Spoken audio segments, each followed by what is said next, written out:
Hi, you are listening to Rocklaz Radio, a podcast discussing inspiring personalities and interesting things. This is your host, Tanmay Shah. Tanmay is an India-based NFT artist and an entrepreneur with diverse business experience. This podcast is self-sponsored. The best way to support this show is to buy his art, NFTs. You can also become his patron. Kindly share this episode on socials and with your friends.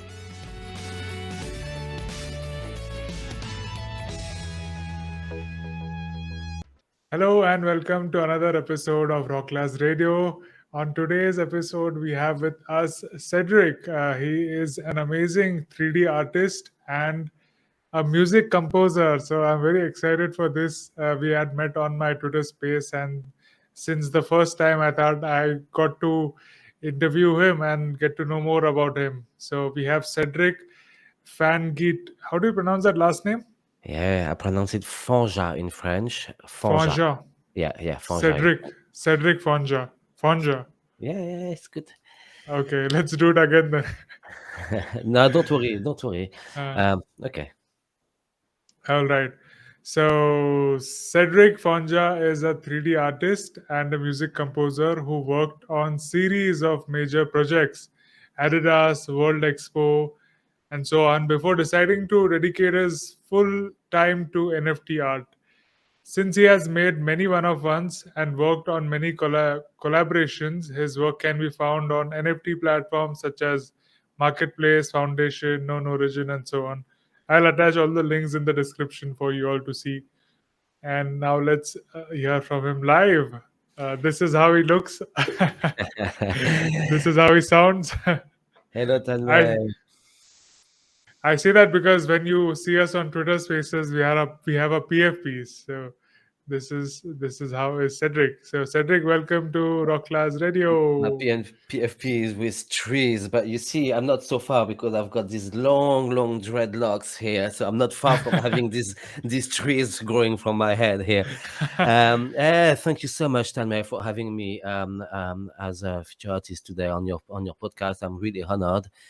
It means a lot to me that you even considered me, so that's very nice. I'm very happy to be here. Very happy to have you. You're so talented, multi-talented artist, and I just love your spirit and art. So we had to have you. Yes. So can you tell us a bit more about your life till now and what have you been into, and then we can sure, take it ahead. Sure. I can do that. I can do that from. I'm going to do it quickly, obviously, but I grew up being drawn to art in all its forms. So the first thing I did obviously was taking classes, drawing classes, and I remember I had this amazing teacher. She was like telling us all about how the movement on the canvas was important, like to use our body, and this expression was absolutely fantastic for me.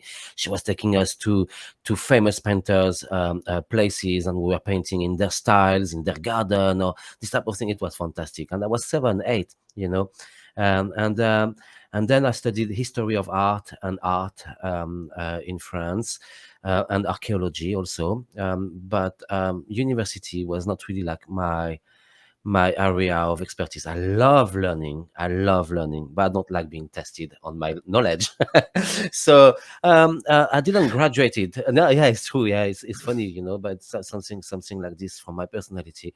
And I explored many different fields of art. I worked in the theaters for years, where I was a stage manager. I was dealing with all the lighting and all the scenery, building everything, recreating, and it was a fantastic a theater where you could actually rebuild the whole theater with change to adapt to the mise en scène, not the opposite. It was fantastic. I worked as a photographer. I traveled the world and made like a lot of photographies, and I worked in a photo lab for a long period of time. My camera went off for some reason. Can you still see me? Yeah. So. Yeah. Okay. All right. Okay. Good. Okay. Which is better? This? Oh, it doesn't matter to me. It absolutely doesn't matter. You do as you wish. It's just I thought maybe my camera just didn't So work anymore. what do you see on the screen right now? Just you. Yeah. So Yeah. I just see you. So I Okay. Okay. it is full screen. You're on full screen now. Okay. Absolutely fine. It's absolutely fine to me. And so I worked in a photo lab for a couple of years also. I was specializing into developing the black and white pictures over there. It was a fantastic time also. And then I moved abroad and I started my life in England. When I moved here, I put all in practice all my years of playing the piano and stuff into practice, and I became a music teacher. And I hooked up with like people who had studios and stuff, and I started composing music. That was the beginning of my music exploration. And I was never very successful at selling my music, but I was very successful at spending all my life doing it. That was about a decade. I did this like daily, and I did do like short movies and some kind of commercials and stuff like that in different countries. So it was very interesting, and then I discovered 3D art, which revolutionized the way I looked at art, because when you've never opened a 3D program, and you don't know what it is basically. When I just put a sphere in there and I see that with the camera I could go around that sphere and see what is behind, which can't happen obviously in 2D. It just blew my mind. And I know, I mean, today it's just like I laugh about it. I was ignorant, but I found it magical. I just thought like, oh wow, let's explore that further. And I quickly became fond of simulations. That's what happened. I bought a plugin called X Particles, where you have these particles that can fly around and they can make, like, I don't know, a star field, or they can make, if you mesh them, they can become water, or they can become cloth, they can become honey, whatever you want them to become. These particles, you can make it. This is simulation. And again, that was another like mind-blowing thing to me, that to realize that every commercial I could see on TV, when you see them like spreading some Nutella or whatever on their bread, this is actually not. It's actually done the way I was learning to do, and it was fascinating. And yeah, and I loved exploring this physics applied to art and all that, and that's what I'm doing to this day. Not only, but I love using X particles most of the time in 3D. I'm using Cinema 4D as a main program, and X particles is what I love to use also. So yeah, it's a long journey made of. I also worked in a mosaic workshop for another 15 months of my life, with like the top mosaicist in the UK. We were working on like Westminster's cathedral mosaics and this type of thing. So it, it's art is really where I vibrate, and I've write poems also, and I did write. By mosaic, you mean the wall paintings, right? I mean this. Look at this. I mean, this. See, So you how is see. this different from a painting? What is a This mosaic? is These are tiles, Oh, okay, got it. Understood. right? Yeah, and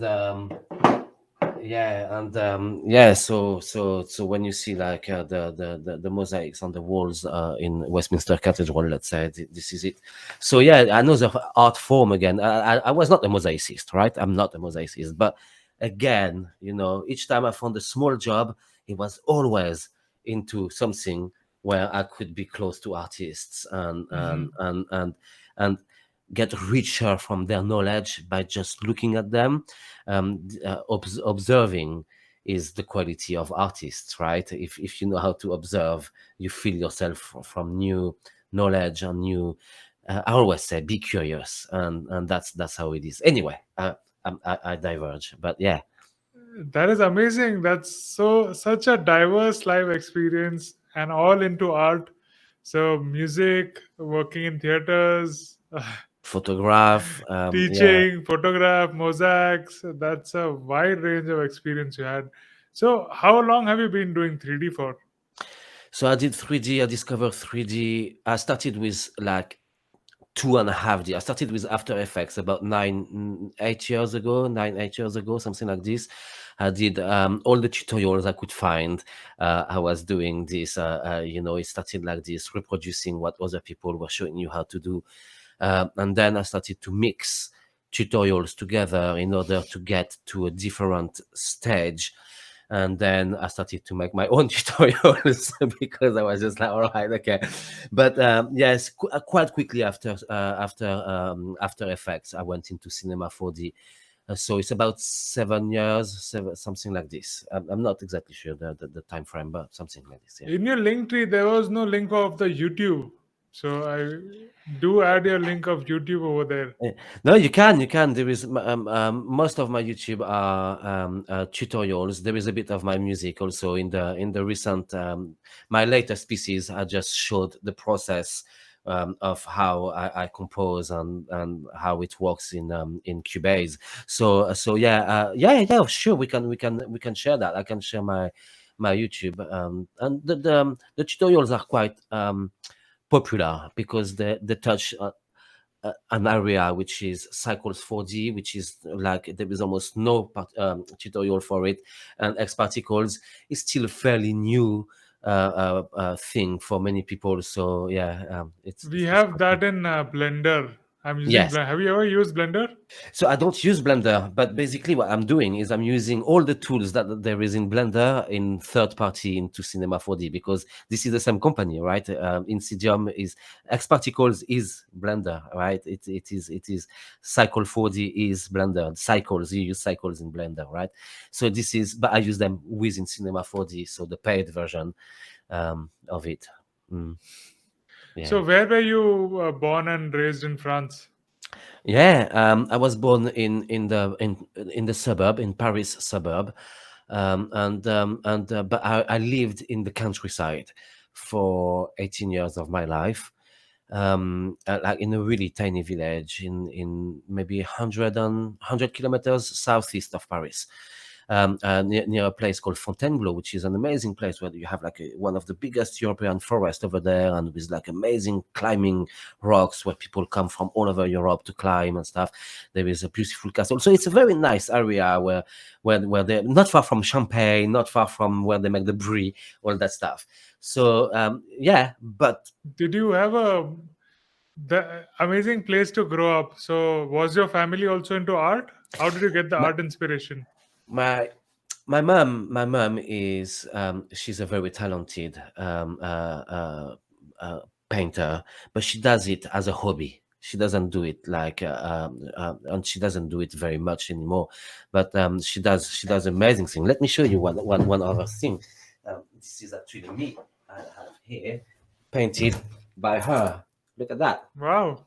You see. Is that you? Yeah, that's me. Yeah, that's me painted by her as a watercolor. I mean, it's ink. Really. I Um, thought that was I thought that was Jesus Christ. yeah, it could have been. I've been called this many, many times. So yeah, we had a piano at home. My older sister was playing the piano. I'm a self-made artist. I did everything on my own. I taught myself the piano. I taught myself music. I became a music teacher, and yet I still haven't had a music lesson in my life. So it's pretty much, I think, my call for creativity. But I had the support. So when I said I wanted to go to study art, my mom was the happiest person in the world. She was there, of course, go to do this. This is you, do it. And when I wanted to take a year or two off and said like, okay, I'm not gonna work anymore. I'm gonna do nothing but go and play the piano in a small house in the south of France. Nobody ever judged me on these things. Like I had the support, not the financial support, but the moral support of do what you want. That. So I was always free to do whatever I want with these, yeah, So you urges. you were self-taught musician and you got training in art Yeah, and you're teaching music. yeah, yeah, yeah, That's a yeah, good. Yeah, combination. yeah. Thank you. So I have heard you play several times and it's so meditative. I think you do it from that space also, right? You just go in the flow and keep playing like that. So that's it. Some people, they like to plan their life ahead and they like to know what's going to happen. Let's say maybe some people would have had, like, maybe ask you a series of questions that you're going to ask them or something like that. I am pretty much into the improvising of in the moment, and in I am like this in my art. I am like this in my music, and pretty much in my life. This is how I go. So yeah, when I sit at the piano, when I start a piece, generally I don't exactly know where it's gonna go, and I'm always giving myself the freedom to change direction, which is a reason why I do not like working for other people. I didn't like working as a 3D artist for other people because you cannot change direction in you have to have that direction, and that's it. And if it doesn't please me, when it's me in control, I just change and I go somewhere else. And it doesn't mean the piece is not gonna be fantastic. It's just not gonna be maybe exactly what I had in mind on the first place. Yeah. So can you play some for us? Can you play some piano for us? Oh my God. You're gonna, Yeah, we are you gonna know, get to all the I, instruments. How many you know, instruments do you have? I never see, I see you, I hear you asking this question many, many times, but I never see this small smile of yours because I don't like to play in public, and I've seen it now, and that's why I laugh. Okay, all I'm right. So, always smiling like this. Even when I'm speaking on spaces, there's a smile that you don't see.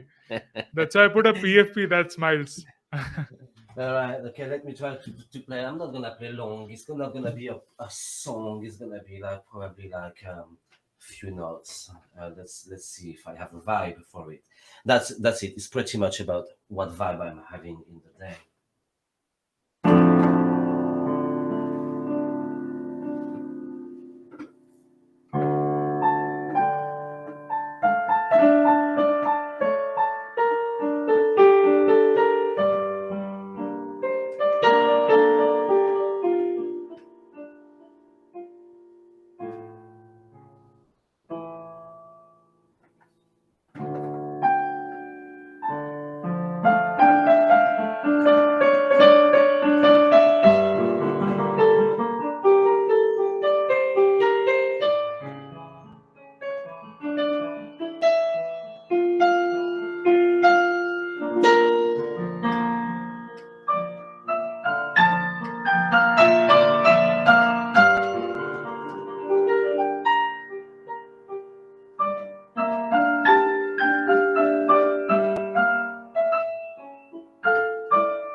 I'll make it short.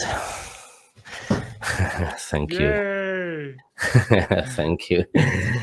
So yeah, and when I sit like this, generally the first minute, the first 2 3 minutes, I'm looking for something, and then it start to unleash, and then I can go. And this is, people like to meditate, and I meditate through this. So then I disconnect from it, and I keep on playing, and things happen that I don't exactly know because I don't plan them.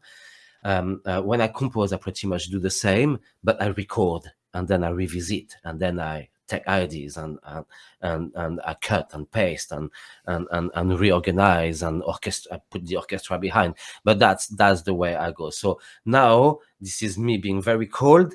But sometimes when I am in your spaces, let's say, I'm listening to the people and I play for 30 minutes and I'm getting into a zone. And if you're going to ask me at that moment, okay, play, then I'm way more warm. I'm already into a journey, which is good. Yeah. So that was cold playing, but I hope you like I it. believe I wish you feel we make you feel more warm in Uh, next 10 minutes.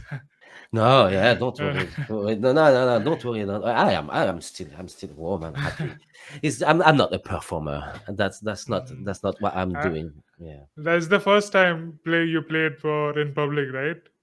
Or Yeah, I on don't a play. Yeah, I don't play. I had once. I had few experiences, and the thrill of it was amazing, but I also dreaded it so much that the fear, the stage, to be on stage was very, very overwhelming. And now spaces have taught me a lot of things on Twitter. They have taught me to forget about the people when you're speaking and all that. So I'm actually quite comfortable, way more than if it was 6 months ago.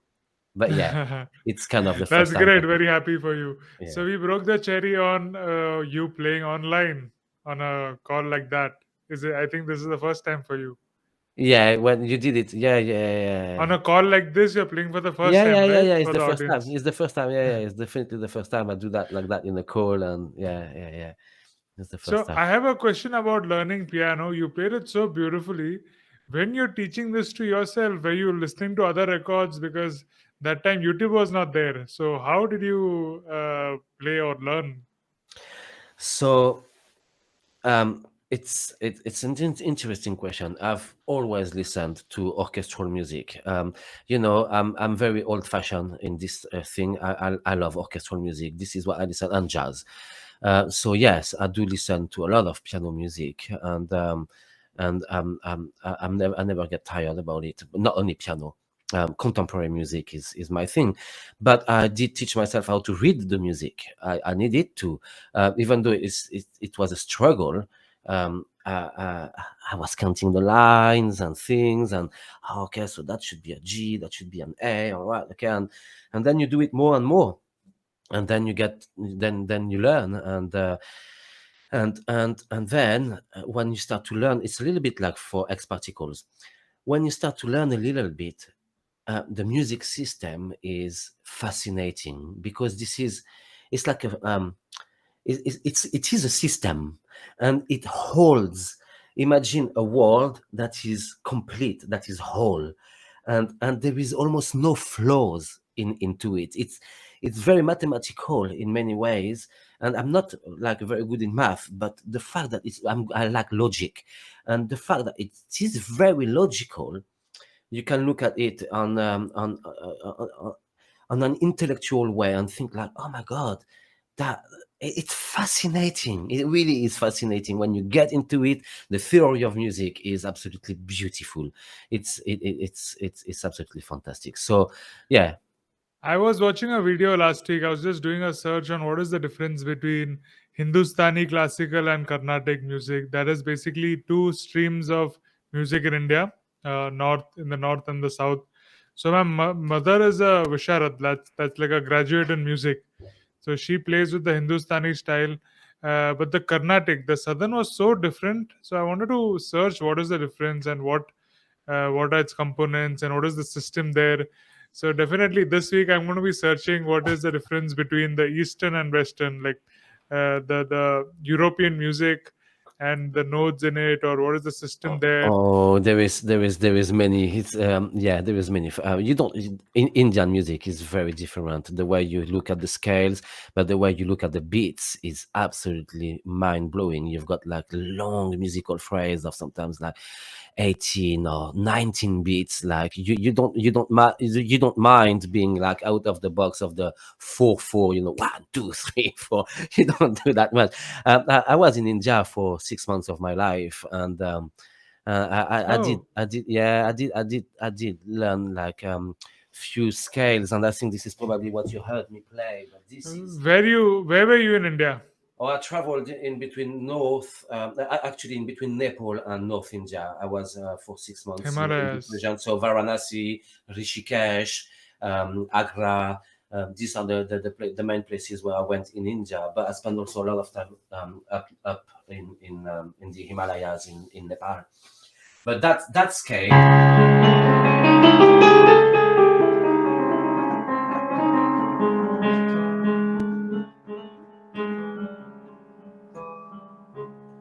is Indian. It's completely is from India, and this is my favorite scales to improvise with. Absolutely fantastic. Yeah. And they have beats of 7 and 3, and there is some complication like that. I learned djembe, but it was on a Western scale, like 1 2 3 4, 1 2 3 4 5 6 7 8. So, but yeah, would definitely want to at least learn about that. So, Yeah. what What? what fascinates you about the Indian music and the Western? Would have you ever seen a jazz of them both together, or would you like to compose something like that? No, yeah, yeah. I actually I was trying to pull out something here because I actually collaborate with a fantastic Pakistani singer. Together, we've played. We've made song together, and I'm fond of Nusrat Fateh Ali Khan, and I listen, Oh, that's yeah, I he's mean, amazing. I listen to him since I am like, I don't know, 14-year-old or something like that. But not only obviously Zakir Hussain. I mean, all these people are source of inspiration for me. Um, let me try to see if I can pull out something here. That's me playing the oud here. Um, uh, can you hear Is it that? a video? Is it a No, no, video? no, no. It's actually on SoundCloud. I'll give you Okay, the okay. link later. But so with this with we've made a small album, and then there is the.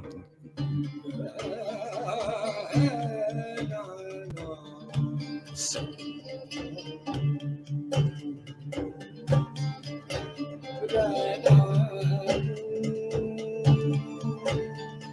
all right.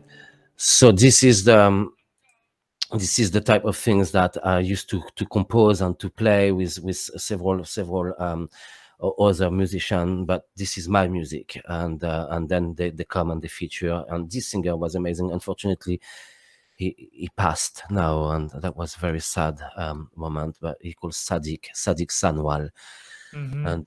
and rest in peace, buddy, because he was an amazing musician. Yeah. That is awesome. So, how many music? We see so many instruments behind you. How many instruments do you have in total? So I, I focus on playing guitar and piano and ukuleles because I teach this. My son is the one who plays the drum kit. He's an amazing drummer. He's only 9. He just turned 9, but he's actually is an Oh, amazing musician. He plays 4 instruments. is he Um, uh, around? he is, but he's a bit under the weather. As I said, just I mean, no, you don't know, but I was in a space before, and I said he was in hospital just this morning, so he's resting now, Oh and no, but he's fine, right? But he's just resting. Maybe he's gonna burst into the room at one moment, and if he does, I'll make him play something. that would be awesome. But yeah, we jam since he's 2 3 year old. We jam a lot together, and this is a fantastic thing to do, to share music with your kids. So yeah, I use instruments more than I play them. That's what I always say. So I can play a little bit the recorder, the flute, this type of things. But I don't have a technique. I'm not a flutist, right? I don't know, but I have many instruments. I have clarinets. I have all these instruments that sometimes I'm just like, all right, okay, I need something. I'm trying to learn a musical phrase, and I can put it into my music, and rearrange it and work with it. Yeah, many instruments. Let's hear guitar and ukulele. Oh my god. I have a guitar here. We don't get to see a musician who plays such a dynamic range of instruments But often, that's the right? thing. The So, problem is when you play many, you don't play them all well. um, and I don't know, what am I gonna play for you here. jack of all trades. Say again. The quote is there, right? Jack of all trades and master of none, but still better than one. That's the complete phrase. All right, I didn't know that one. So, um, okay, so let me think about this. I was playing this chords yesterday while being in the space, and I think this started to sound good. So it's not a song. It's I just put this together, and I'm gonna try them. We will see if they work well today. I'm not sure.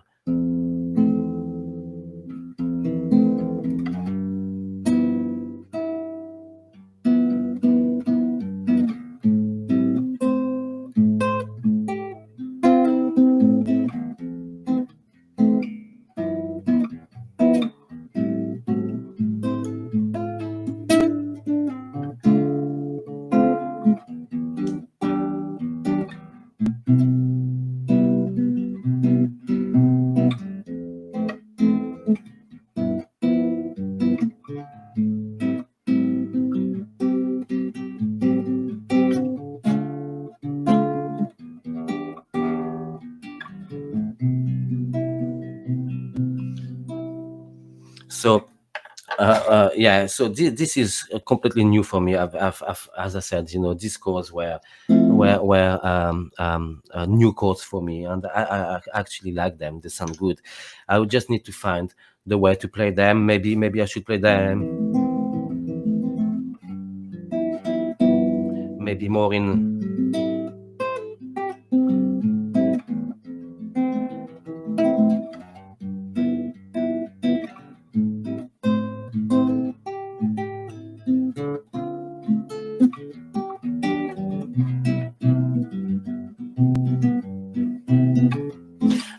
And I would start to jam like this until something comes, and then that would become a composition basically. And this is the way I approach music. Did you hear that? Yes, I hear that. Yeah, I did. Oh, I lost you though.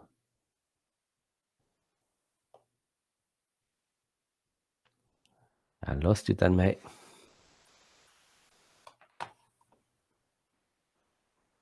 Are you back? Yeah, I can see you now. Yeah. It's you that were not here anymore. I am here. Okay. Awesome. So, what and ukulele? So that's like a mini guitar, right? Yeah, I don't have my ukulele at hand. I can see that behind you. There is No, a no, guitar-like thing. it's a violin. But I don't play the violin. Oh, But I don't play bring the that, violin. bring No, it, no, I bring don't. it. I don't play Why? the violin. But it is one. Who No, plays? Who no, plays the violin? I don't have the. I don't see it here. Um, I can try to fetch a flute though. Wait a second.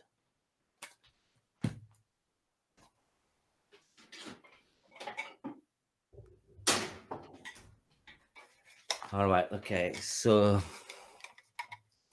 I have this one here. This one is a flute I got. Wait. You're not here anymore. I Oh, thought I would fetch mine as well, but it's a bit bent. oh wow, it's amazing. So this one is the flute I bought in India like 25 years ago or something like that, whatever it is, and it's a little bit cracked, but I like the sound of it.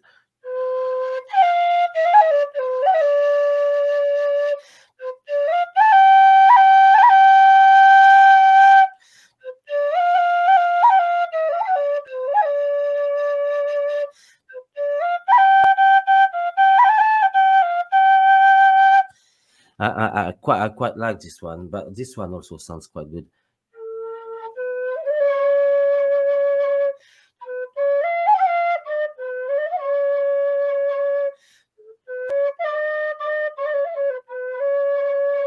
And as I said, I'm not a flutist, but I would use these in my music. You've heard them actually just before. Can you Yeah. show the brown flute?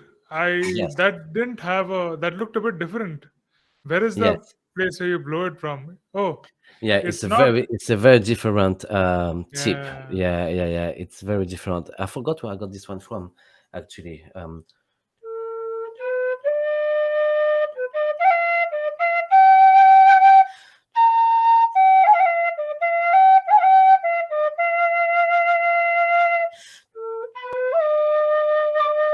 It is beautiful. This one is very warm sound.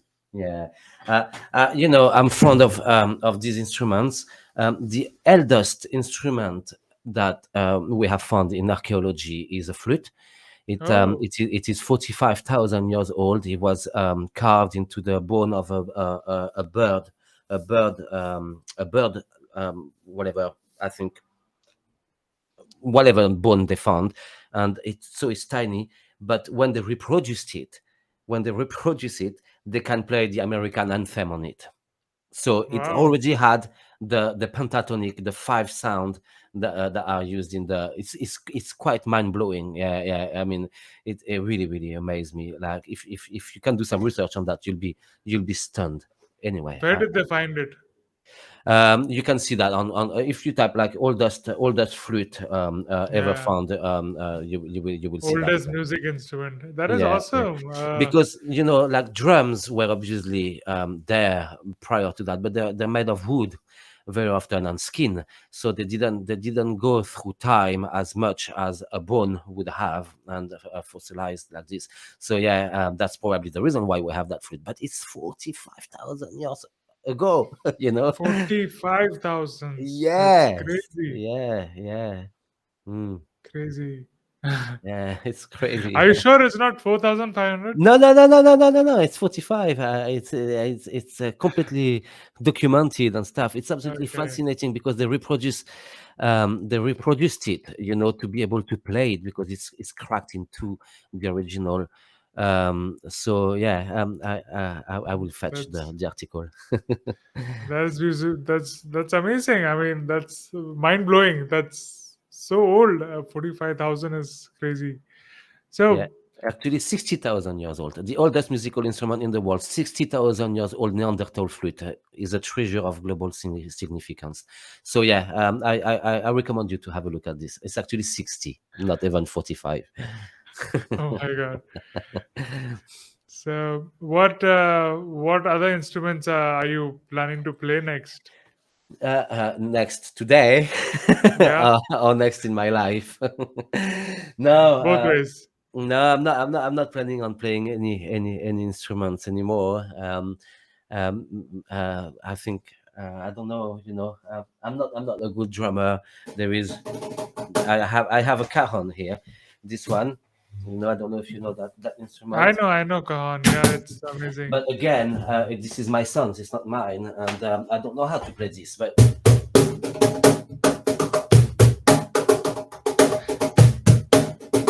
it actually sounds good, but it sounds good when it's well played. And I'm not a good drummer. I'm not. How is your son learning drums? He has a music teacher. He has a drum teacher, but he's naturally gifted for music. He can play like jazz classicals on the guitar, and that I can't really play. He's naturally gifted for music. He's absolutely amazing with music. It's in his blood. So So how yeah. did he choose? How did he choose percussion as his go-to instruments? Do you know what? Once we were at a christening, and in a church, and there was a drum packed in the corner, and he was like 2 year old, and he was like, "I want to play that. I want to play that." He was like, really, and I said, "You know what? You want to play that, but I'm not gonna buy you a drum kit yet. We first need to have a lesson." So I said, like, we'll look for one music teacher, and you can have a lesson. And then I forgot about it, and he kept on coming back to me, and, "Did you find a teacher? Did you find a teacher? I want to try the drum. I want to try the drum. I want to try this thing." So I ended up doing this, and we arrived, and it was like, and it was like three about at the time, and the drum teacher was just like, "Oh my god." Yeah, this guy's done that before, right? And I'm like, "No, never." And I have videos of that first lesson. It's absolutely Wow. amazing. And then I come back home. We bought a drum, and we started to play together first, and then the music teacher came on, and yeah, it was in his. He wanted it, and he plays the piano, and he's grade 3 in piano, grade 3 in drums and stuff. He does this, and he's just a 9, but his mind is into drum. That's where he is. That's what he wanted to do from the very beginning. The guitar, he takes it, he plays with it, he jams, his solos and stuff. But it's still it's okay. But the drum, he really likes it. That's his instrument. And how does he find time? Are you homeschooling him, or how does it? No, I'm not. We try to keep him home as long as we could. He's going to school now. It is becoming an issue. We can't practice as much as we would want to. So now he's gonna have to focus more on the drum. It's funny. I'm gonna speak about my son now rather than me. But he's integrating the wind band at the National Music School here in East London, and as the drummer, as the main percussionist and drummer over there. So he will have like a huge, heavy music tuitions coming now, plus the piano. So it's going to be quite a heavy schedule. Is we do what we can to support it. Sometimes we have big breaks. It doesn't progress as quick as it should if we were really diligent and making it happen every single day. Mm, Mhm. mm. Very, very interesting. I asked this question because in future episodes we are going to have a person who strongly argues that students, kids should be able to opt for their own liking, topics of their own liking, and instead of just going into a school where they don't really focus on kids and everything is very general, they can from the beginning itself they can focus on things just what they like. So he advocates for homeschooling and kids to do their own thing from the beginning itself. So that's why I Mm. asked the question to you. No, yeah, I really wish we could do that, but we live in a place where academic results are still a thing, Yeah. unfortunately, and but I really wish it could be like 100% free. Actually, do you know what? When COVID came, we homeschooled for a long period of time, and it was a blessing for us. We had the best time together. It was absolutely fantastic, being able to do so much thing together every single day. From yeah, it was really good. It was really good. Okay. So that's amazing. I wish he walks back into the door and we can hear him play. But till then, let's get back to you. What are your favorite musicians? Oh, it's a very complex thing, but I love contemporary classic orchestral music. I mean, what I mean by contemporary is like modern. Um, I like the Russian avant-garde. Stravinsky, let's say, is one of my guy. But not only Prokofiev or I absolutely adore what's his name. It just eluded me now. Shostakovich. These guys blow my mind. But I love the French avant-garde, Ravel and like Debussy and these guys, Fauré. They're absolutely fantastic. But then I love also the Estonian composers and the Polish composers, and like Szymanowski or all these people, Penderecki. There is so many. I can't. John Cage, for an American one, if you want one, is a source of inspiration to me all the time. I just cannot tell you who is my favorite because they all are fantastic and bring you something different. So most of them you named were from Nordic or North Europe, Russia, Estonia, and Yeah, but France, true. Yeah, it's not willingly like this. Then I mean, I listen a lot of other music. I'm fond of jazz, and if you ask me, like John Coltrane is one of my guy, or Miles Davis, or I mean, there is so many American jazzmen also, and then there is all the French school of jazz. This is again another thing, and I love African music, like from Mali or Senegal. I listen a lot of. I told you before, a lot of Indian music also in my life. I have listened a lot. So I love Turkish music. I love Arabic music. I love it. You know what? What I don't like, it's um, I don't listen to the radio, so I can't. I don't find my vibe into what happens in this moment in music for the past 30 years. I think I have no. It doesn't. It goes on me like water on a stone. I just I can't.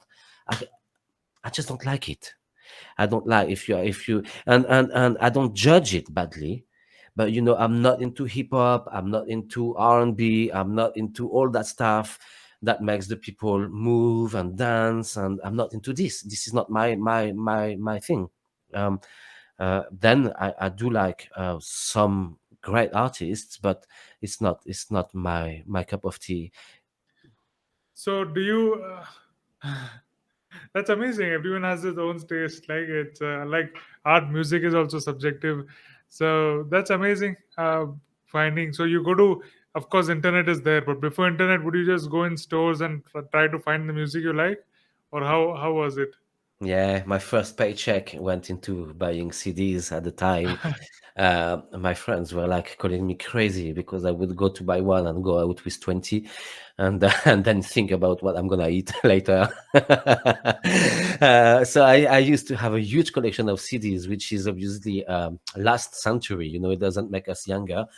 So that was before the digital era. Like I used to do that a lot. Now I'm on Spotify, and I actually like it because I'm very specific. I don't like a piece of music. I like generally a piece of music by this orchestra and that direct how do you say that sorry, conductor. So when I can find that, I'm happy then. Yeah. And for your own artworks, do you record your own music? How does it work? Yeah, for all my animation, I record my music, except if I use sound design in it, which in this case I have banks of sound designs, obviously, that I'm using. But all the music that you hear that is music is composed by me. I also do collabs where I just do the music on people's art. I've done that for an amazing 3D artist recently, and I've been working with several collabs like that. Yes, yes. That is If amazing. Let's see your website and see and hear those artworks. Yeah, that sounds good. So I had my website pulled up here, I think. So let's do that. I'm gonna share the screen. Here, share a tab. Okay. So here you are on my website, and I'm gonna put the sound on here. So this is sound design. It's not music as such. Some are silent, and this is my music.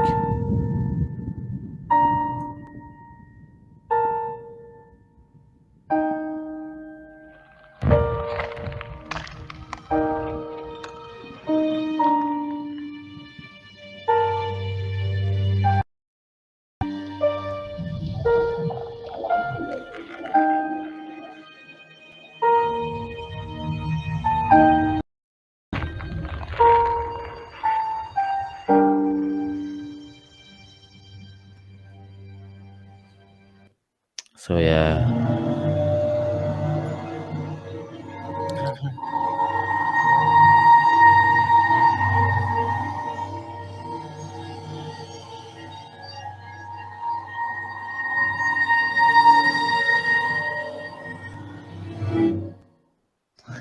So yeah, that's So that type of this thing. is this is a sound design or this is your music?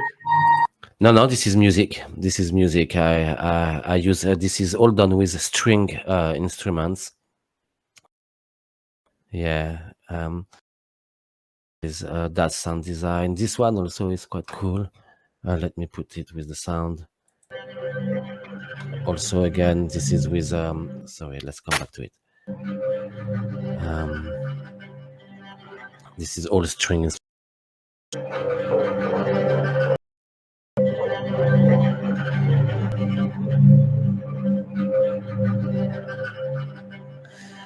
and it's sound design. That's sound design.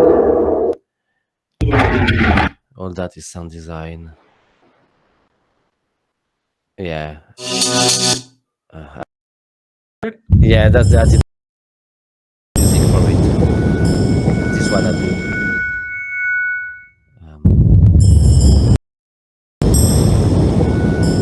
It's sound design more. So all design. Yeah. Listen to my music. There No, is. wait. We want to see to the artwork as well. Sorry.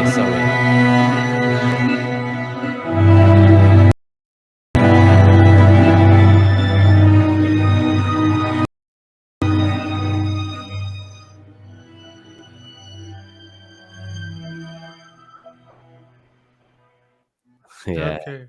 yeah. So um yeah, there is a lot in here. So I all this is made with the particle system, right? yes, this is all um it's an undersea scene. There is like literally millions of particles to represent the sound here and here. um and there is an explosion that you don't see, that happens, that is underlying here, that drives the force of this particle being propelled up like this. So there is like a lot happening in this type of animation. These particles, but you will see this is a funny animation. This one, um, it's like this guy is so proud of himself, and he loses his head, and and he gets where the head is being propelled in the air is it's all driven by particle. It's all done with particle system also. So So as an NFT for the audience no, to get, right? no, I didn't mint this one. I didn't mint this one. Most of these ones are not minted as NFTs. There may be one day. This one is sold as an NFT. Um, it's one of my first sale actually. It's my second.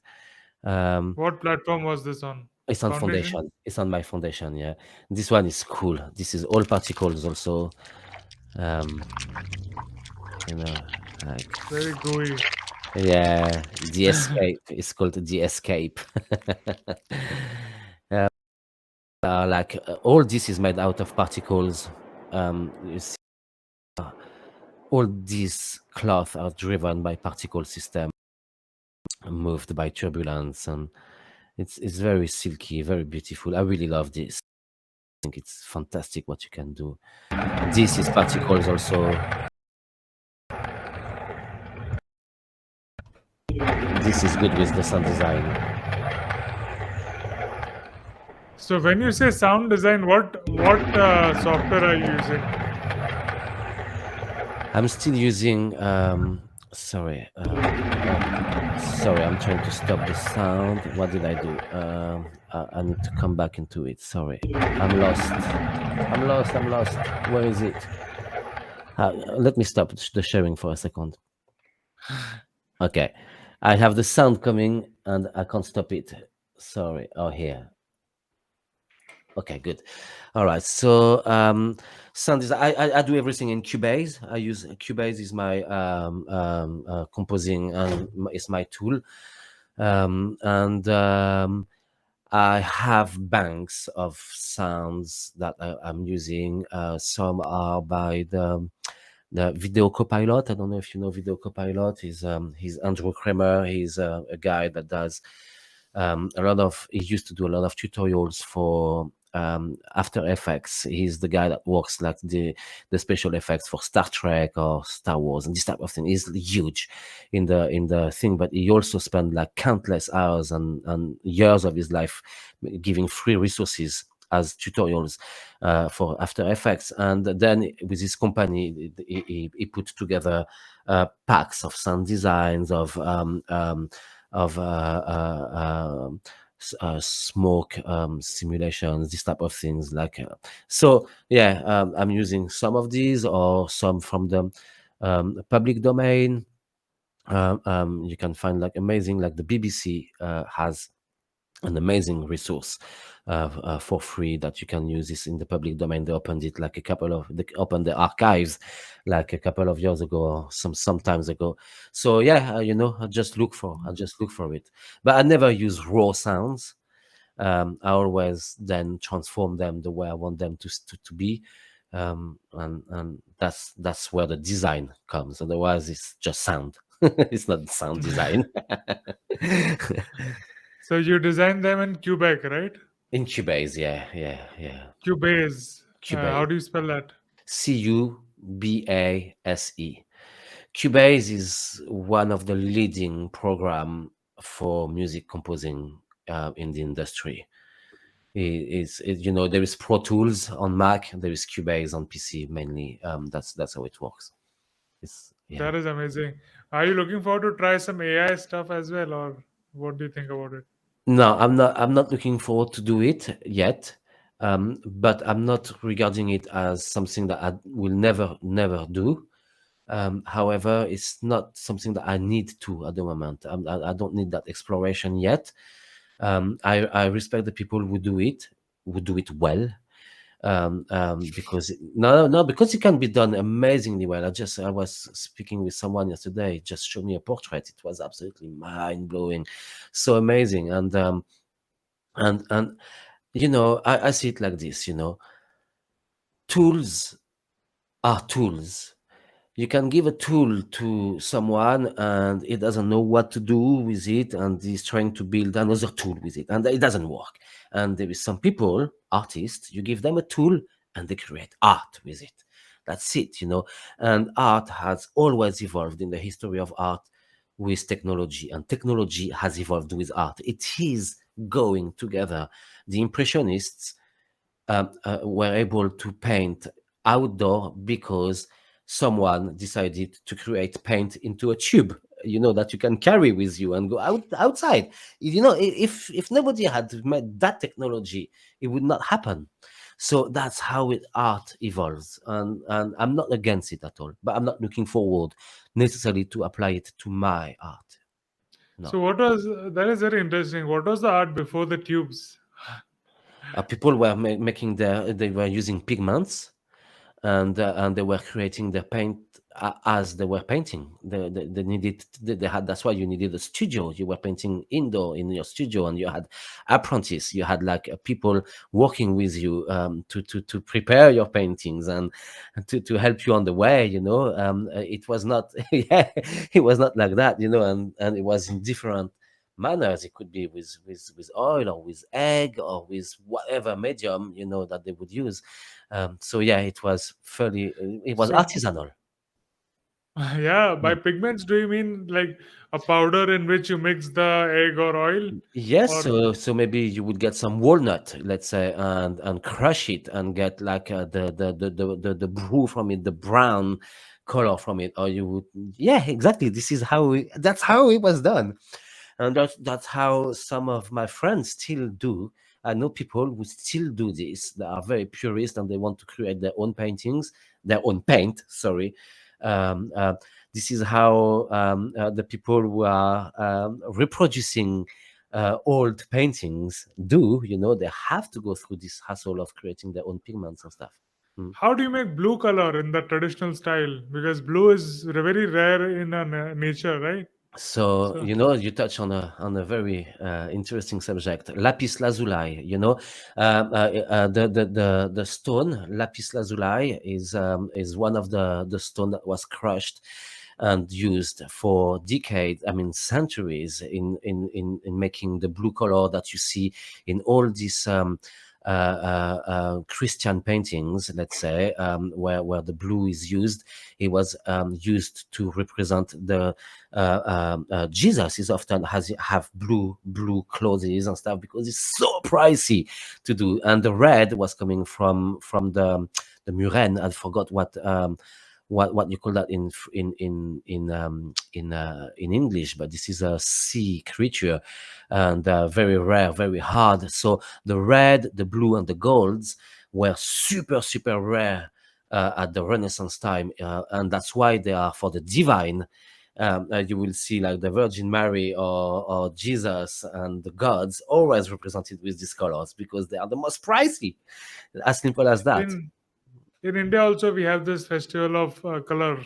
Oh It's yeah, called Holi. Diwali. Yeah, I did that. Yeah. Diwali is for lights. Diwali is for crackers and Oh, lights. Holi is for colors. holy. Sorry. Yeah, Yeah. holy. Yeah, yeah. So in Holi, we in the traditional way to make that orange, they get these flowers. They crush the flowers and then they make a paint out of it, and then they make it out of it. And there are few more materials. So that's how even they still do it. Like because in temples and all, like we have a temple at home, so my mom also does it when when that festival comes in small quantities, but it is made out of those pure substances. Yeah, yeah, it's Uh, fantastic. It's fantastic. I love that. I love artisanal way of doing things in India. Actually, it's fantastic. I think the blue can also be derived from the rusted copper, right? You may be right. I don't. Yeah, I think it's there is a greenish, bluish. Greenish blue. Yeah, yeah. Thing, but there is many different ways, and then it became synthetic, and then they did it different way. But it was like several source for it, obviously, but I don't know them all. But when I said that lapis lazuli was interesting subject for me, is because my son is called Azure, and azure comes from that word lapis lazuli, which is the blue pigment, the blue stone that you see used in all the sculpture for the blue eyes and all these things. The very beautiful stone with gold threads in it. You've seen these stones before, I'm sure. It comes. I named him after this, and yeah, that's very important to me. You have got blue eyes as well. Can you come a bit closer to the camera? Sure. Ooh, ooh, for the ladies. Yeah. Yeah. These are my eyes. Really. I have blue eyes. Yeah. That is amazing. That's pretty rare as well. You don't find blue eyes in India. It's I think northern European people have blue eyes mostly, or people in Europe generally. No, That's true. I've seen a couple of people from Pakistan having very clear eyes, not quite blue, but not quite dark black, brown. But yeah, it's rare. I know it's rare. It's That's the way it is. It's DNA, I did a DNA profile, and I'm definitely European. There is no oh, doubt you about did. it. You Yeah, did a yeah, profile. yeah. It's fun. It's fun actually. It's fun to see where you come from. It's actually mind blowing because you see you see obviously where you come from in your recent your recent ancestors, but they also can see your very distant lineage where you come from out of Africa. So like we're talking like to 300,000 years ago, which branch of wave you come from and where the people have migrated to, and it's fascinating. So, what was the outcome? Where are you from? Yeah, we're all from Africa, all right? Okay, you are and I am, but the journey it depends if you look at the So, what material. is surprising? You are European, you know that, but were there some countries that you didn't expect? Oh, right. Okay. So, no, I didn't expect them so much. I have quite a bit of English, British stuff. I have a lot of Southern Europe, like from Mediterranean, Spain and Italian. Quite a bit of this, but I'm mainly what they call French and Germanic, which is in DNA. It's the same profile, so they don't differentiate these two. Um, and I had a little bit of the Nordic country, which I was like, what? But you know what? As it's refined, because it always refined this profile, they moved it away. I'm not anymore. I thought I was a bit Viking, and I was quite happy. I was like, yeah, good. And then I don't have that anymore. We were talking about colors, so these 3D and digital have just opened the floodgates to all the different colors and textures we want to try, right? So, how do you feel about that? You can just create. Imagination is the limit. You can do anything you want. It's the magic with creating in the digital era now is sometimes I start a piece with a color scheme, and then I color correct it at the end, and it becomes a very different thing than what I had planned. And that's again what I like about the freedom of creativity is that you can allow yourself to do this. But it happened with my latest piece. If I show you the raw one and the edited one, they don't look alike. Yeah, show us. Oh my god! I don't know if I kept the raw one. Oh gosh, I should not have done that. I should not have said that. Let me see if I can find it. Um, And what software do you use for the color correction? I use it depends if it's moving picture or not, but when it's not, like this one, I use Photoshop, And for moving pictures? After Effects. Yeah. So let me see. Yeah, okay, I should have shut up, but I'm gonna try to see if I can if I can find it here. Render, boom, boom, boom. So I have this one, the three. Okay, so I'm gonna open it, and we're gonna do a comparison in between what came out of the program and what came out of the final render, and they are not the same color schemes at all anymore. So I'm just fetching it now. Yes, okay, I got it. So it's a fairly easy. Okay, let me share first. Share screen. Okay, share. All right. Okay. So here you can see the screen, right?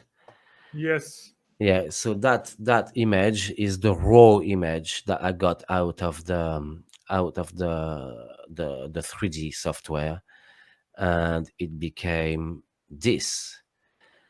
And obviously, it's not the same anymore. You see the colors, Yeah. the scheme is completely different. I hadn't planned this, but it's way better. And this is an example, but I could have decided to that's what I'm speaking about is with a click of a button you can just make it something else. Like it's just one click, right? It's nothing. So that's what I meant by with the digital And era. So show us about that in the moving images as well. So the same saturation and all that you do? do you know what? I'm probably not going to be able to do this right now because I'm rendering in the background. You don't know Oh. that, but I'm rendering. I'm rendering a big animation with 8 million particles. It's a huge. Sorry. So stop sharing. How do I do stop sharing? Did I stop sharing or am I still sharing now? Go to the center of the screen on this tab, and then there you'll see a share screen icon. It looks like a monitor, PC monitor. Yeah. Is it still sharing now or not? No, No, it's no, not it happening. stopped. Okay, okay, good. So yeah,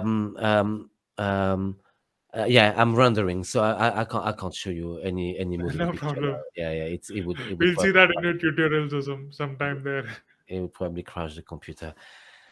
But yeah, no, And it's fascinating what you can do. It's like never undermine as an artist the importance of post prod, and in fact, if you can, I do this for the music, and I used to do this for the photographs, and I'm gonna touch on to a subject here that is quite important, I think. If you can sometimes team up for this, it's good. When I do music, when I compose music, generally I do the mastering myself also. I do the mixing and then the mastering. But I do need to leave time in between these sessions because you are not clear in your mind when you are at every stages of the creativities of the creation. And if you don't have time, it's better to team up. Sometimes it's better to ask someone, do you think you can do the mix for me? Or I ask my friends if they want me to do the mix for them. because it can really bring the art form further. In photographs, is the same. Now it's digital, so we click the button and we have the picture, and then we put it in Photoshop. But before that, it's not like that. A photograph always worked with a developer, with someone that developed the picture. It was a teamwork. It used to be a teamwork. There are two different jobs, really, and I think it's always important. So I'm quite lucky that I'm quite versatile in these things, but sometimes I think some people, and I include myself into it, can benefit into asking someone else, would you mind doing the post prod for me on this, or what do you think of what I did I make the right choice, because Mm-hmm. we're not always clear on it. Actually, you're very right on that. So viewers who are in NFTs and who do the art also, we could team up. Maybe I could do your post production and composition and coloring, and we can exchange that, right? Yeah, no, it's for sure. It's always important, to find the right people and to do things together. Especially since we are in NFT, it was not really possible before. So much possible. I think the possibilities are really like multiplied nowadays, and I think we need to take advantage of it. And uh, I also say that not every collaborations make sense, and some could have been avoided. So it's important to find collaborations that actually elevate the artwork, because it's not always the case. And I don't have examples here, but I know that I've seen them coming in front of me, where I'm thinking that piece would probably be better if it was not animated, because it hasn't been animated in a good way. It doesn't always make sense. So yeah, that, I think, yeah. And talking about your process about starting an artwork or a 3D artwork, what is the process? How do you conceptualize it? The latest that I just showed you was an idea I had for a long time. And I probably will try to work more on this actually. Um, so it obviously stems from an idea at first. Let us see the image in the background as you're talking about it. Okay, sure. So We can see the final image. yeah, sure. I'm gonna bring it up here. I'm opening it and I'm sharing the screen. Okay. So here, that image, I had an idea of a man with roots and becoming a tree, and that's not a new idea. The text that goes with this image, I actually wrote it 20 years ago, so it's not a new idea at all. And my PFP is also speaking for it, because I always want. I'm close to this idea of a tree and a man, but the roots were important in this thing. So the way I started is, the process for this image is, first I found a model, and I pose it the way I want it to be posed. So this one is very arched like this. Is like is like in a position that is not the most common of the position when you see a character. And I wanted it to be like not tortured, but not still like a tree would be, very rectilinear, like upward like that. So I wanted some movement in it. So I posed it the way I wanted it to be, and then I started to simulate things. So I started to grow the vines, the things, the roots on the feet, and then the one on the thing. And it took me quite a while, in fact. Okay, let me show you. You see that is what it was for a while. That these are um, uh, first ideas. It obviously changed a lot, in between this and that at the end. Um, um, so I created the branches. Then I created the leaves. So I created them, and I put a particle system to make them around.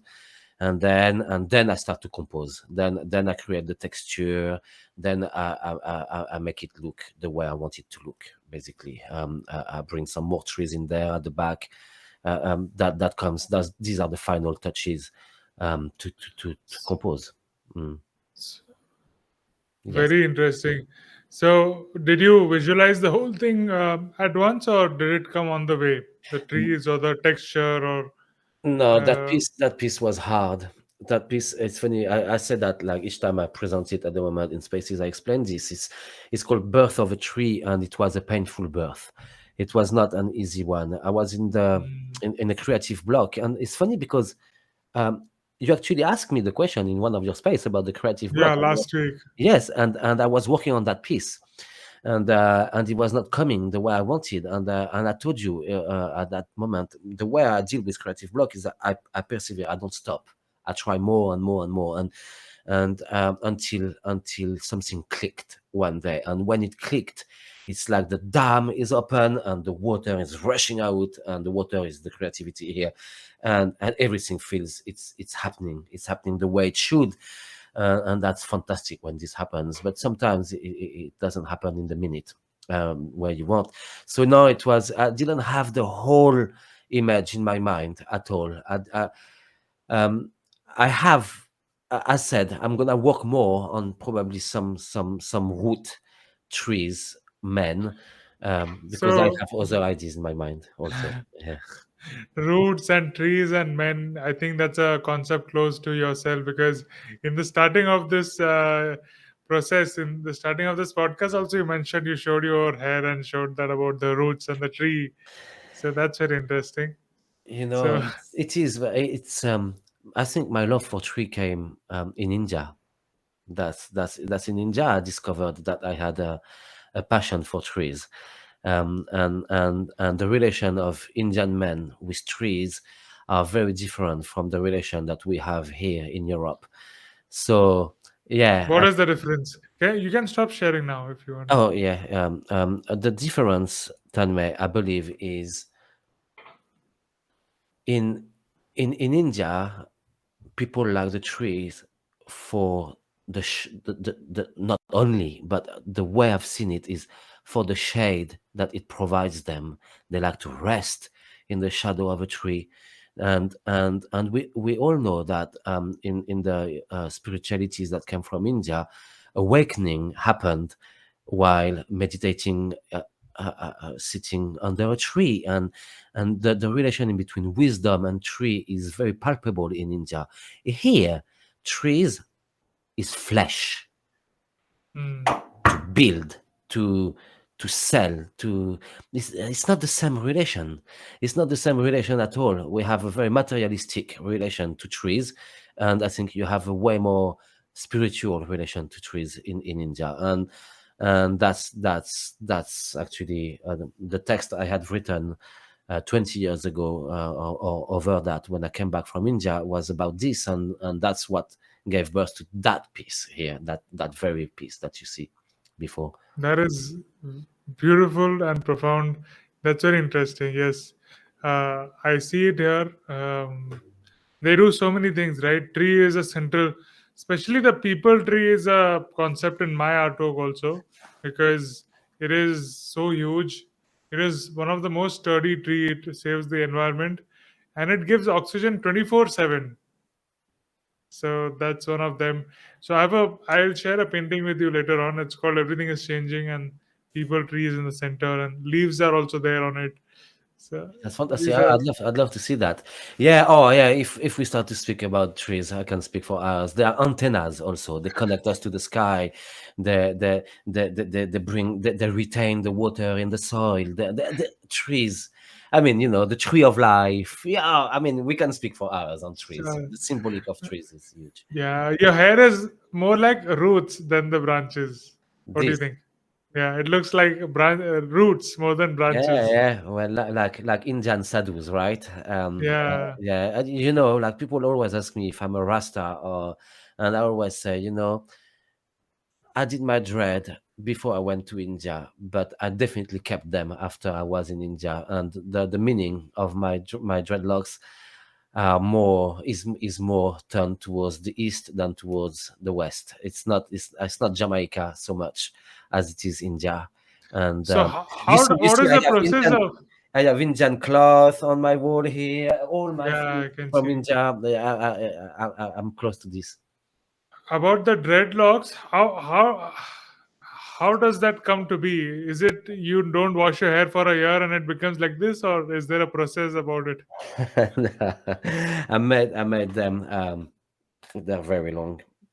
Um, I made them like something like almost 30 years ago, right? And I had already long hair, and I started to plait it. Take one, put them together, and do this, and with a comb, back comb it and stuff, and then I never had anything to do. When I had the dreads done, then it grows like this. I mean, of course, I have still my hair that doesn't get intertwined in it, but yeah, I don't have So much. it grows like that.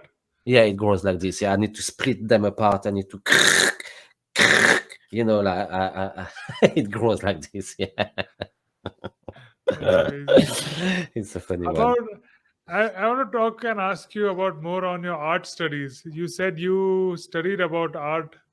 Yeah. Uh, so what are the topics that you dived into, or what were the topics of your interest? No, we studied. I mean, I studied history of art. So I studied iconology. I don't know if it's an English word, but the history of religious art a lot, because it's quite important. But we did Western some religious. Western, but mainly Western. Mainly based on Renaissance art, but not only. We also study cave art. I'm fond of archaeology and these things, so I would definitely read about this. But we would, I would read and learn about what we were speaking about, how pigments, colors, color theory. Color theory is a huge part of art. People undermine it, but it's also a huge part of business life. It's not only in art. Color theory is everywhere in our world. We need to know, to be aware of it. Um, um, I, I don't know, like the evolution of art through movements. What we're creating at the moment in Web3 and the NFT movement is a following of what happened in the 20th century, where people are starting to call themselves by creating groups of people that were like societies, like the Impressionists, the Surrealists, the Dadaists, the New Realists, and then it became like we had the Fauvism and this and that, and they put together as group of artists doing this type of art, and they started even to curate themselves their own exhibitions and stuff. And what we're doing is really in the continuity of this. It's not any different in many ways. So I learned about all this history. I do think that history of art needs to be emphasized a little bit more in Web3. I think there is a lack of interest for the art of the past, and how what we're doing here is new, but it's not new from nowhere. Okay, it doesn't come from nowhere. It's not. There is roots, strong roots, and I think a lot of people are not willingly ignorant of that. They just don't know it. They haven't had the education on this, and I think it would be very interesting to bring this a little bit more in Web3. I've tried. I've failed for now, but we'll see. It's still a long time to go. And the Yeah. first episode we had on Rocklaz Radio was an art historian. She was from Iran, now in Turkey, Golora, and we that was a beautiful discussion on history of art in the Middle East and Mesopotamia and that region, and how it is now, Oh, and throughout that period like that. It was very interesting. So about Renaissance and 3D or in NFTs, there are also groups, right, doing AI, somebody doing 3D. There are illustrators and things like that. yeah. It's interesting to see that. No, it is like this. Yeah, exactly. Yeah. So, what do you think about NFTs and this culture growing ahead from your experience of the past? History rhymes. So I'm still discovering, like most of the people, what NFTs really are. I've been doing NFTs for a year and 2 or 3 months now, something like that. Um, and I have had this moment where I was really elated and very excited, and like I feel I feel a buzz of being at the origin of a kind of an avant-garde, something that is like a driving force, that we don't know where it goes. And when I don't know where it goes, the excitement can become fear sometimes. I have had these moments where I'm just like, what are we doing? What are we doing? Building this virtual worlds, and virtual relationships, and all these. Sometimes it scares me, but to come back on NFTs, to me they are to me personally, at my level at now, they are both a liberating liberating, because, as I said, I always did my art, but now I can also show it to more people than ever before. And I don't make a living out of it yet, but I do make some money, which I reinvest. All my money that I have had is gone back into into buying others people art. I'm actually hoping I'm winning an auction at the moment. I've lost one yesterday. We'll see what happens with this one. Yeah, it's terrible. These things happen.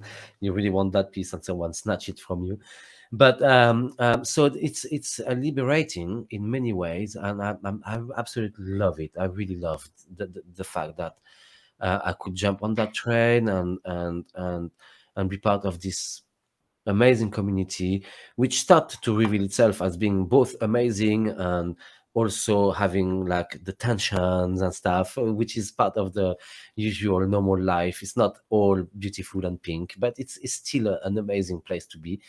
And I'm It's also nice how you correlated beautiful and pink.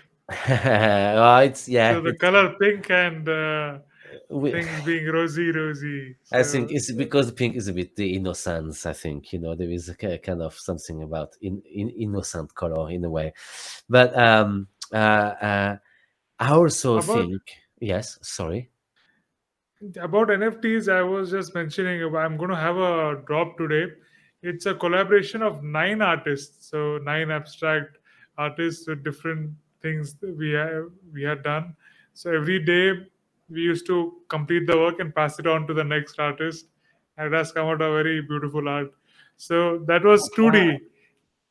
Next, I invite you to that. Next, we'll have a do a version of 3D art like that. So Oh wow, that can be a challenge. That would be interesting. That would be interesting. I love that. yeah. I love that. I love the fact that we can do these type of things, or at least try to do them. Um, yeah, the work And that's I'm. possible, Mhm. I had to create a different contract for that because foundation was not having those splits. So I created my own contract, and it is there on the website, my website. This is also possible in NFTs, because how else would you collaborate with artists around the world and make sure that after sales the money, at the same time of sales, the money is distributed and got to their Equally. wallets straight away. That's very good. Yeah. So that's another thing. I mean, And not just the first time, even the royalties after the sale would secondary go the sales same will. way. That's fantastic. Well, I'm not a coder. I'd like to understand this a little bit more. But working with people like you who know this is great, because indeed, this is technology. We need to understand, and we are artists, and we are asked to understand a lot of things that are not necessarily our domain. It can be in the business aspect of it, or now you're speaking about like contracts. Smart contracts are still. We will learn. We will learn on time, but it is But very things have difficult. become very easy. So the way I did it, I'm going to share with you later on, or I'll make an educational video on that. It was very simple and easy. compared to 6 months ago, there's no hardcore coding needed. You just have to know which things go where, and you just copy paste them in. So it's pretty Okay, that's interesting. good. That's good. Yes, yes. Please, please share with me. Not that I'm in need for it yet, but at the moment the collaborations I've done are only two. And actually, no, I was working on the collaboration where we are three. So yeah, that could come handy. Anyway, I think it would be handy to be able to create our own smart contract and not depend on Foundation or other platforms who actually Yeah. make a living out of our art for not so much. Yeah.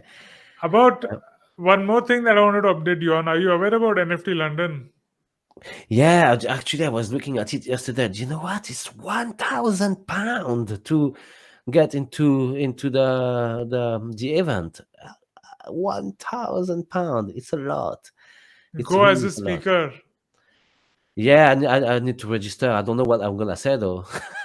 What am I gonna talk about? But I think I was looking at it. I'm still, um, I fear a little bit going as a speaker because I don't know what I would speak about. But if you give me ideas of what I could speak, then that's fine. You could talk about art, talk about music, talk what, like based on the topics that we are talking right now, music and art, you could talk together.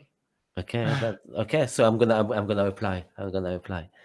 I'm gonna apply. I'm gonna do that. Yes, yeah. I do want to be there definitely. But the price just stopped me from thinking. Yeah, it was a bit crazy. You're right. I should apply and see if I'm selected. Actually, why not? Yeah, I have Yeah. applied too. Let's see how it goes. Ah, that would be fantastic. If you come here, Yeah. we're gonna be able to hook up. It'll be great. Um. So, So yes. Yeah. go Sorry. I, ahead, I go ahead. just wanted to finish one small thing on the NFT. What it means to me. It has also um. So there is all the art and then there is the social media thing, and NFTs are not, they can't possibly be dissociated from social medias, and and and they start to have an impact on me, and I didn't realize it, but I'm gonna have to be able to control this a little bit better. And I think it's valid for most of us in the space, but some are better than others at controlling it. I have an addictive personality in general, and I noticed that I have developed a huge addiction to Twitter and social medias in general, but Twitter particular, and that is something that NFTs have taught me, is that I need to be able to pace myself a little bit more, and I'm not able yet. I will see what happens, but I So wanted to what I just do push on is it. Yes. what I do is I've dedicated 2 3 hours every day for that. So I don't look at it throughout the day. It's just those 2 3 hours. And then I host a space on Saturday where you join every week. So I have limited myself like that so that I can focus on other things. Maybe that's something you can try. Yeah. I do need to bring it back. What do you think about the aspect that, I mean, previously artists used to go in galleries and put their work there and show their work there, but there's not now a lot of shilling that one artists themselves have to do, and that takes a toll on things. So what do you have to say about that? um yeah. You know, it was the same for my music. I was composing and I was not very good at selling it, right? I didn't find a good platform to do it. It never worked. I tried it, never really worked so well. With NFT, we have to be marketers. We have to be salesmen as well as artists. This is a very difficult thing.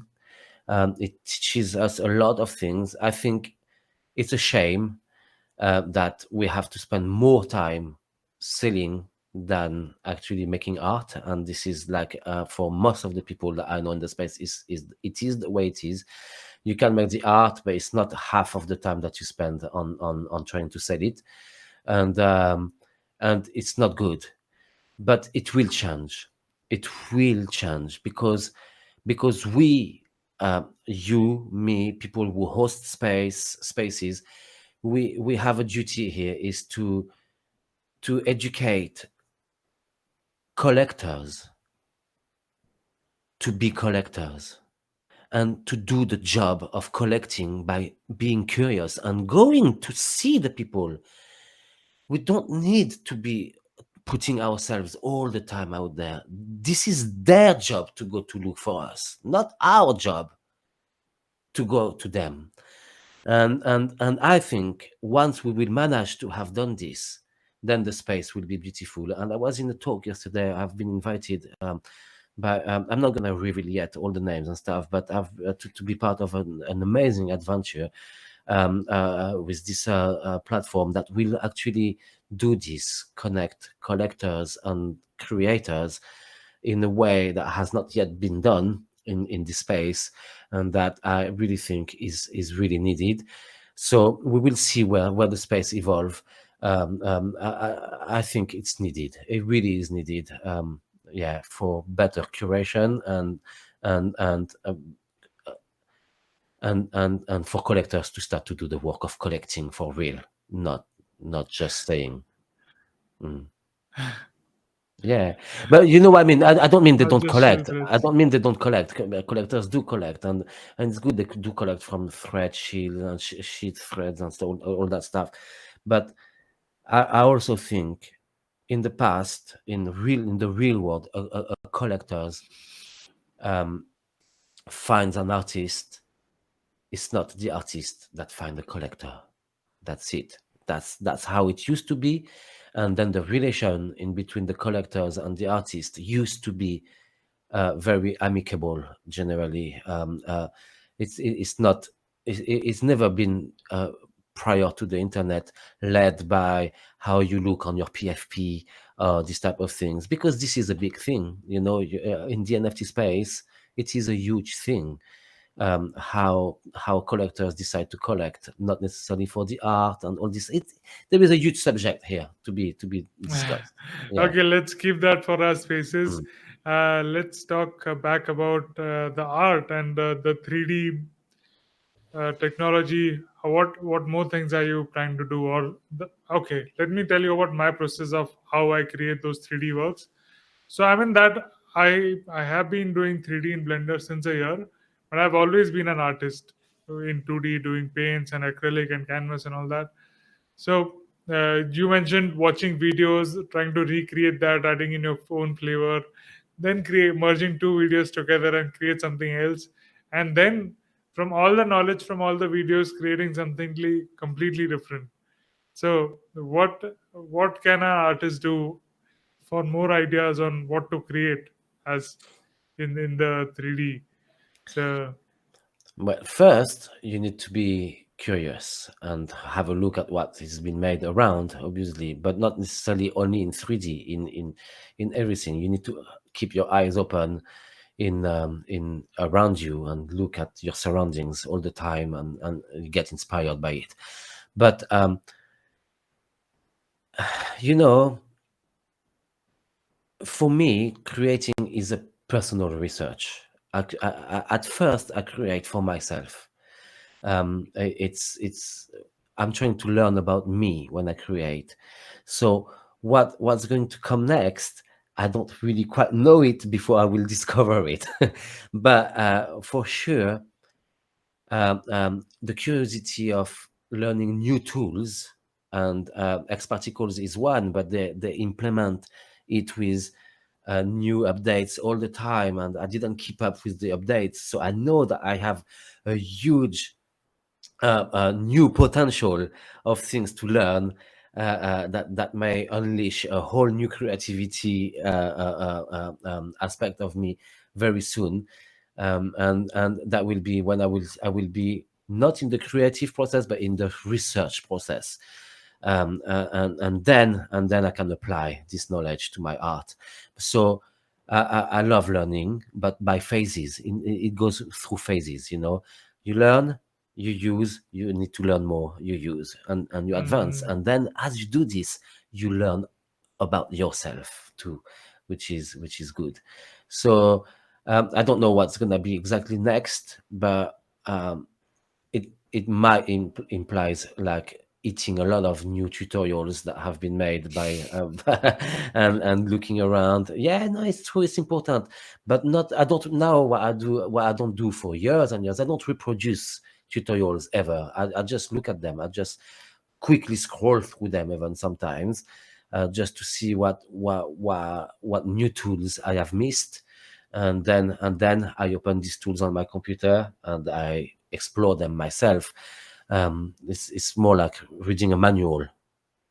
Um, I think once you understand what the tools can do, you can understand the fundamentals of that and then create something very new with that, what you have learned, isn't it? So I do it like that. So what can these particle or cloth system do?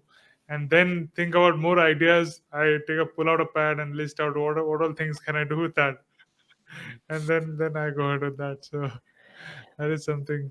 there is this, and there is also the fact that um, in NFT, I mean, in my art, I've been very diverse. In NFT, I'm trying to keep. So that's why you ask me, is all this work minted? And no, it's not.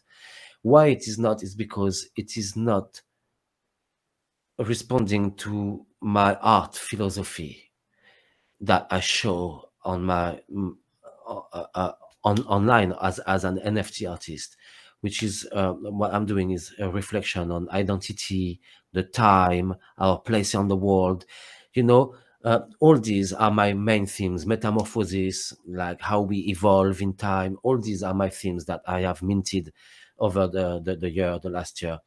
A cloth system doesn't speak about this. A beautiful escape simulation, like I show you, doesn't speak about this. So I don't mint these because they don't belong there.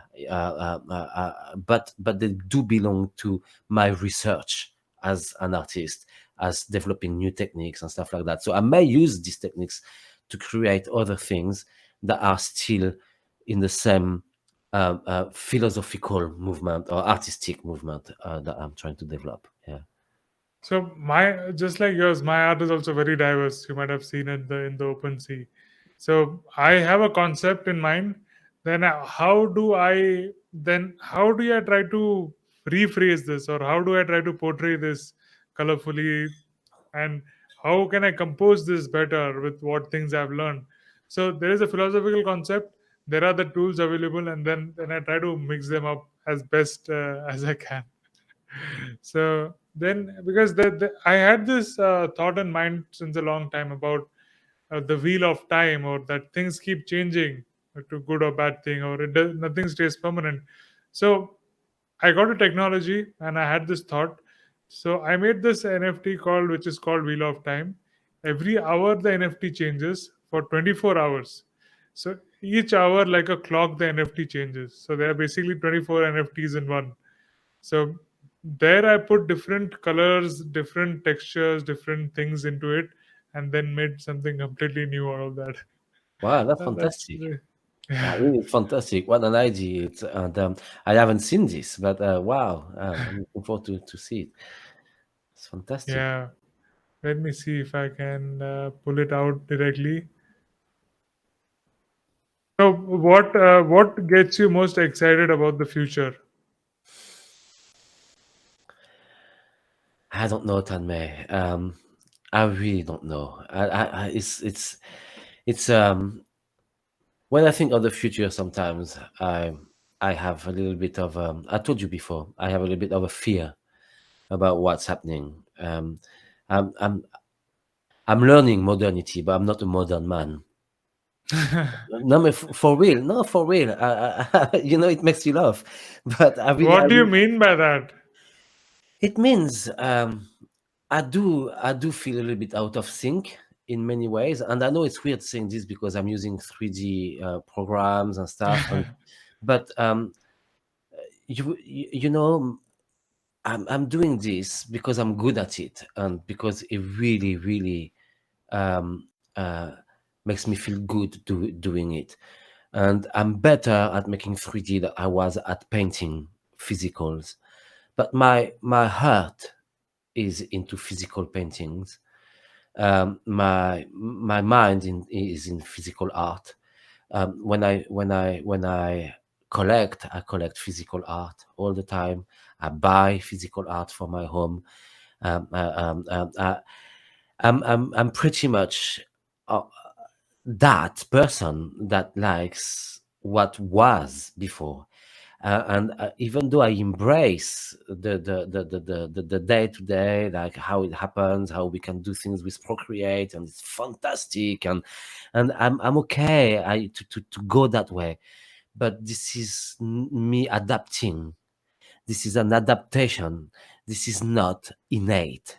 Trust me, I am a little bit old fashioned in many ways, and it's fine. I accept myself, even in my musical taste, in everything. I am not that person of the 2020 that most people are when they're 40. I know. I'm fine with it. Yeah. I accept that 100%. I love myself. I'm not. It's not an issue for me, right? But the future sometimes brings me a little bit of it pinches my heart because I don't know where we're going, and even with the NFT technology, I'm not 100% sure about whether it is for the best of humanity or not. Isn't it exciting to explore the unknown or It's 100% to be exciting. surprised by what is coming in? So, 100. yeah, because that's how I made this, right? I didn't know that this was possible. I got it. Do you see the screen? Yes, I do. Yeah. So this I made with that technology. So this website is called Async. So every hour, this hour is this reel, but it changes every hour. So let's explore this. You can explore this artwork like that. Do you see the same screen or do you see the screen changed? No, no, it hasn't changed. When you do explore artwork, I'm still on the same screen Okay, from before. let me just switch that to okay. S- s-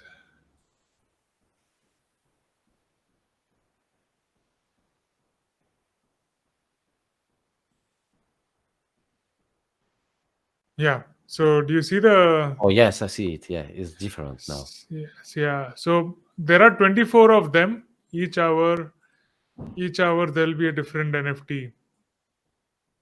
So this is the second hour. I'll just randomize it. Okay, let me show it this way. So what I've done is the night NFTs before the sunrise. This is the dawn time. So all of them are in black background or they are dark like that. They don't have shadows or they have more of lightings. And once the sun rises, this is the rise. Mm-hmm. This is the rise. Then there are shadows. So this is the shadow. Ah, You can see the shadow here. yeah, yeah. This is the sun. So then this is another one. So I've also used these are all ivy plants, like, climbers, and there's Mm. this.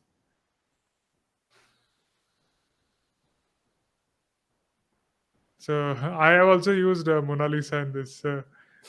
This wheel is coming out of the portrait. So the shadows again. I was talking about the Yeah, shadows. yeah, I can see that. Yeah, This yeah. is this has the water in it. Then there is this is the smoke and the shadows. So like that, there are many of them. We have just seen half. Let Okay. me let me randomize and show you. See, this is one of the night. Night one. Yeah, with a Starfield. This is one. So yeah, I've made a short video also. So the shadow goes from this side to this side Okay, when as the sun goes from rises and sets. The shadow also changes. that's good. That's good. Nice. It's a very nice concept. Definitely. So I'm so thrilled to what all things we can do with that. Oh yeah, no, that's fascinating, and I mean, I know that the technology it is fascinating. And when I first entered a virtual gallery the first time, I remember it was it was for an interview, and I was like, I was writing to the guy. I was like, I don't know what to do. I don't know what to do. What is it? It's so new for me. And he's like, he was the host, right? And he was like, it's new for me too. Relax. This is new for all of us. So I understand, and it is exciting. I'm absolutely not saying that I'm not excited, but sometimes I have the excitement, and sometimes I have a realization that something might be bigger than us, and and it it can scare me if it gets out of control, and I don't exactly know, but this is the same with humanity in general. Look how we're ruining our planet. Look at what we're doing. Like the future is not necessarily bright when you look at it. It's not like super super beautiful. If you really look at a beautiful picture of it, it's not. So sometimes I'm not a pessimistic person necessarily, but I'm trying to to to be realistic about what happens, and it can be scary sometimes. And yeah, Okay, that's not a problem. I I'm I just I just go in the flow, and I keep an open mind. Yeah, there are some good times and bad times, but yeah, it's just part of it, isn't it? So yeah, yeah, yeah, let's absolutely. let us get back to the music. We have a couple of minutes more, so let's conclude with some music. I see some track records also with you. Are those like those black discs in the cupboard before in the shelf? No, no, no. They are not records. I have only one record somewhere at the back, but I don't have a turntable. I don't have that. So before we go into the music, about your music classes, so can anyone take them around the world if somebody is listener? If anyone is interested in the listeners to join, So I do teach privately here in schools. That's one of the way I do. I do teach also online. I have a student as far as in America, and sometimes it's hard to find the right timetable, but I do it. Yeah, and I also do for the music. I do this, but I tend not to teach adults anymore. The reason why I don't want to teach adults is because adults have never the time to practice. They never come back having learned what you told them to learn, and basically you feel you're wasting your time and their money. So I don't teach adults anymore. I teach only kids. What I mean kids is like up to teenagers, Um, but yeah, everyone can contact me for this. I also do tailored tutorials. I have people sometimes they contact me and they say like, how would you go about doing this? And we jump into a Zoom call and we do like a 4 hour session guiding them through how to do something. And I mean, that's a service that I provide from time to time when I have the time, obviously. Yeah, that's something I do. all right. So it's time for some music. What would you like to play now? I don't really want to play. Oh God, what are you gonna make me do? Uh, I've never heard a musician say I don't want to play. no, it's because I don't know. Um, it's because It's because you are shy to play in yeah, the live streaming. I do that more like in the background normally, and not. You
And we'll keep it at that.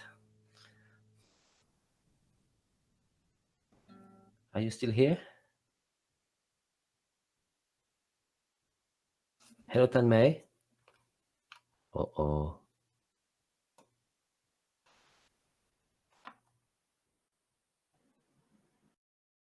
Are you still with me? Yeah, I'm there. Yeah, yeah. Did you hear that or not? I heard. Just Okay, a couple of, just 30 seconds in the end, I missed out. But yeah. okay. All right. Okay, no worries. Um, yeah, that was it. So it was a small improvisation. Thank you so much. It looked like there was a technical issue and I just got logged out. But yeah, thank you so much. It was wonderful. I love to have you on my spaces every time. It was so good to finally interact with you and see your artwork, see your music. It was really fun. I'm going to attach all your links in the description for people to check out, and hope we meet each other in London, in NFT London, and before that maybe. Yeah. Yeah. So No, no, definitely we will. We will. I mean, if you come to London, for sure we will meet. I mean, there is zero doubt about that. We'll organize something. I'll cook you. I'll cook you a good. What can I do for you? One of my best Indian dish, right? I'll do that for you. Sag paneer. You know, that's one of my specialty. oh wow, Yeah. that's so cool. That would be wonderful.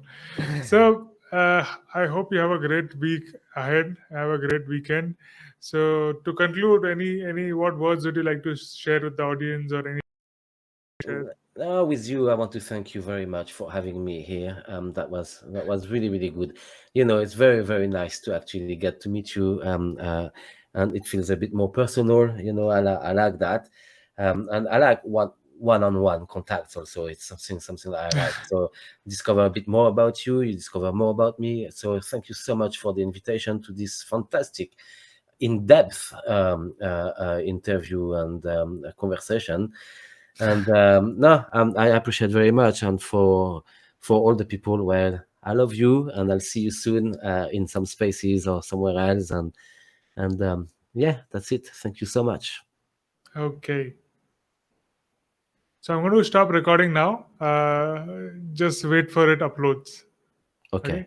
Okay, sure, no worries. Thanks for tuning in. Connect with me on Twitter and Instagram to get updates on the new shows and to participate on live recordings. All links are mentioned in the show notes. We will be back next week with another fantastic episode.